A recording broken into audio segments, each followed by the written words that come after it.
शेगावच्या श्री संत गजानन महाराजांच्या पालखीचे कामगार वस्तीतील लक्ष्मी चाळ येथे भक्तिमय वातावरणात आगमन झाले। माजी उपमहापौर दिलीप कोल्हे यांनी पालखीचे स्वागत केले। रेल्वे पुलाच्या कामामुळे मार्गात झालेल्या बदलानंतर प्रथमच शेगावच्या श्री संत गजानन महाराजांच्या पालखीचे कामगार वस्तीतील लक्ष्मी चाळ येथे आगमन झाले। बिटू प्रश्न मार्गी लागल्यानंतर हा दुहेरी आनंदाचा आणि दैवयोगाचा क्षण असल्याची भावना माजी उपमहापौर तथा भाजप नेते दिलीप कोल्हे यांनी व्यक्त केली।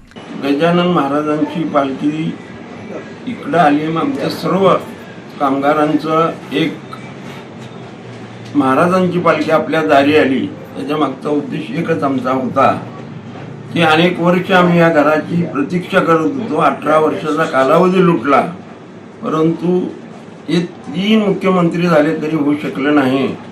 परंतु ज्याला कामाचा विजन आहे, ज्याला सर्वसामान्य गरिबांचा कामगाराचा विजन आहे, आमचे आमदार देवेंद्रदादा कोटे यांनी पालकमंत्र्यांना दाखवलं, समजवलं आणि त्यापासून किती लोकांना नवीन घरं मिळणार आहेत। आमचा प्रोजेक्ट तर असा आहे की आहे या घरापेक्षा 200 स्क्वेअर फूट जागा जास्त देऊन ती घरं आम्ही कामगारांना मोफत देणार आहे।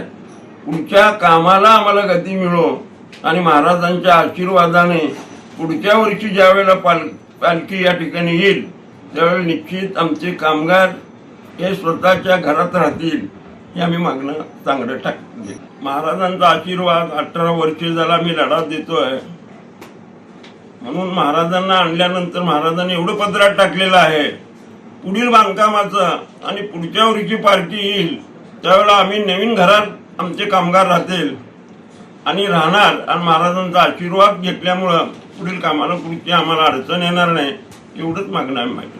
7 रस्ता, जुना एम्प्लॉयमेंट चौक, पार्क चौक, रामलाल चौक, भैया चौक, रेल्वे स्टेशन, मोदी रेल्वे बोगदा आणि रामवाडी मार्गे पालखी जय महाराष्ट्र तरुण मंडळाच्या प्रांगणात दाखल झाली।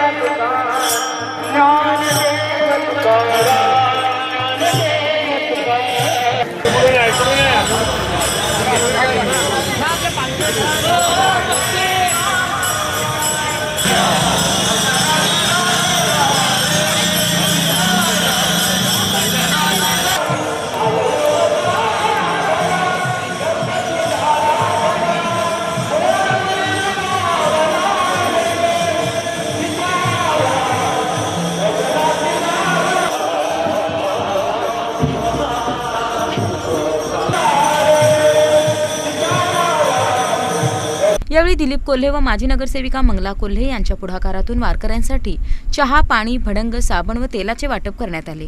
तेजस्विनी महिला उद्योग समूह, जय महाराष्ट्र तरुण मंडळ, गिरनार परिवार आणि ज्येष्ठ पत्रकार हेमंत चौधरी यांनीही सेवा कार्यात सहभाग घेतला। कोल्हे परिवाराच्या हस्ते पालखीचे पूजन व पुष्पहार अर्पण करण्यात आले। यावेळी नगरसेवक विनोद भोसले, सामाजिक कार्यकर्ते नागेश खरात, अक्षय वाकसे तसेच परिसरातील नागरिक, महिला आणि तरुण मोठ्या संख्येने उपस्थित होते। टाळ मृदंगाच्या गजरात, पुष्पवृष्टी आणि हरिनामाच्या जयघोषात संपूर्ण परिसर भक्तिमय वातावरणाने दुमदुमून गेला।